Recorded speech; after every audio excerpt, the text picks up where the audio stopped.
नमस्कार, ये आकाशवाणी शिमला है। सभी श्रोताओं को दीपावली की हार्दिक शुभकामनाएं। अब आप अनुराग पाराशर से प्रादेशिक समाचार सुनिए। प्रधानमंत्री नरेंद्र मोदी ने कहा है कि देश के सैनिक उनके परिवार जैसे हैं और मातृभूमि के सुरक्षा कवच हैं। आज जम्मू कश्मीर के नौशेरा में सैनिकों को संबोधित करते हुए प्रधानमंत्री ने कहा कि सीमा पर तैनात इन चौकन्ने सैनिकों के कारण ही देशवासी चैन की नींद सोते हैं और त्योहारों में खुशियां मनाते हैं। उन्होंने कहा कि भारत आज आत्मनिर्भर है और सशक्त है और देश के रक्षा बजट का 65% हिस्सा देश में ही बने रक्षा उपकरणों पर खर्च होता है। प्रधानमंत्री ने कहा कि अब हम देश में ही उन्नत रक्षा उपकरण बनाने लगे हैं। प्रधानमंत्री ने महिला सैनिकों की प्रशंसा करते हुए कहा कि देश की रक्षा में महिलाओं की भूमिका नई ऊंचाइयां छू रही है। प्रधानमंत्री ने सर्जिकल स्ट्राइक के बहादुरों का श्रद्धा के साथ स्मरण किया। उन्होंने नौशेरा में शहीदों को पुष्पांजलि अर्पित की। प्रधानमंत्री का ये दौरा सीमा पर जवानों का मनोबल बढ़ाने वाला है। देश व प्रदेश में दीपावली आज श्रद्धा, उत्साह और उल्लास के साथ मनाई जा रही है। इस अवसर पर घर, देवालय और अन्य सार्वजनिक स्थानों को सुरुचिपूर्ण तरीके से सजाया गया है। दीपावली पर धन की देवी लक्ष्मी की पूजा की जाती है। इस अवसर पर लोग एक दूसरे को मिठाइयां, तोहफे व पारंपरिक व्यंजन देकर दीपावली की शुभकामनाएं देते हैं। इस मौके पर प्रदेश के बाजारों में आज भी खूब रौनक देखने को मिली।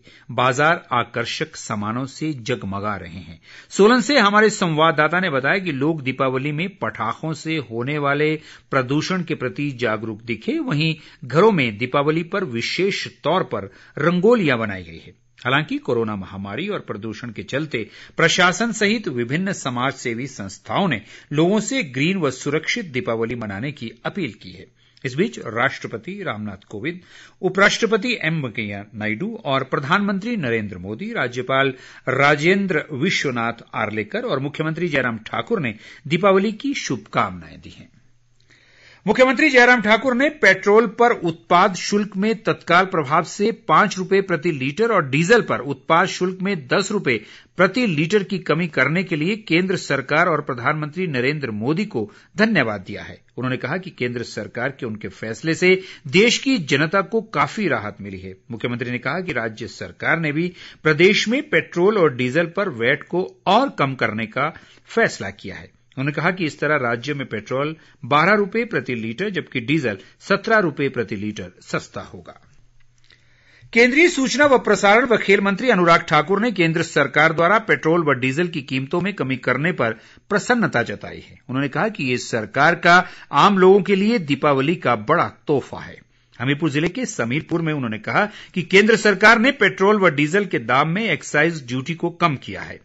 वहीं भाजपा शासित राज्यों ने भी वैट में कमी कर लोगों को राहत दी है। उन्होंने कहा कि प्रधानमंत्री नरेंद्र मोदी के नेतृत्व में देश कोरोना की लड़ाई से निपटने में अहम भूमिका निभा रहा है। हिम ऊर्जा विभाग ने कांगड़ा जिले की दुर्गम पंचायत बड़ा भंगाल को दिवाली पर लोगों को बड़ा तोहफा दिया है। विभाग ने पंचायत में सोलर लाइटों की व्यवस्था शुरू कर दी है। इस पर लगभग 5 करोड़ रुपए से अधिक की राशि खर्च की जा रही है। कुछ दिन पहले ही सोलर पैनल को हेलीकॉप्टर की मदद से बड़ा भंगाल पहुंचाया गया था। पंचायत में अब तक आधे से अधिक घरों और मुख्य स्थानों में सोलर पैनल की स्थापना कर दी गई है। बड़ा भंगाल पंचायत के प्रधान मनसाराम बंगालिया ने मुख्यमंत्री जयराम ठाकुर का बड़ा भंगाल को 11 साल के बाद एक बार फिर रोशन करने के लिए आभार प्रकट किया है। गौरतलब है कि मुख्यमंत्री के आदेशानुसार विद्युत बोर्ड और प्रशासन के अधिकारी व कर्मचारियों ने पिछले दिनों इस क्षेत्र का पैदल दौरा कर मुख्यमंत्री को वस्तुस्थिति से अवगत करवाया था, जिस पर तुरंत कार्यवाही की गई। हिमाचल प्रदेश प्रशासनिक सेवा HAS की मुख्य परीक्षा 15 से 18 और 20 नवंबर को आयोजित की जाएगी। राज्य लोक सेवा आयोग ने परीक्षा का शेड्यूल जारी कर दिया है। उल्लेखनीय है कि HAS की प्रारंभिक परीक्षा में 348 अभ्यर्थी उत्तीर्ण हुए हैं।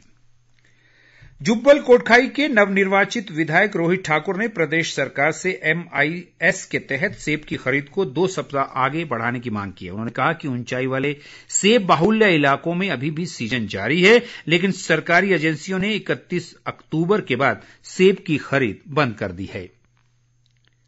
रोहित ठाकुर ने कहा कि इस वर्ष भारी ओलावृष्टि और बेमौसमी बर्फबारी से सेब की फसल को काफी नुकसान हुआ है। इसी के साथ ये समाचार बुलेटिन समाप्त हुआ। हमारा अगला समाचार बुलेटिन आप सुन सकते हैं शाम 7:45 पर। नमस्कार।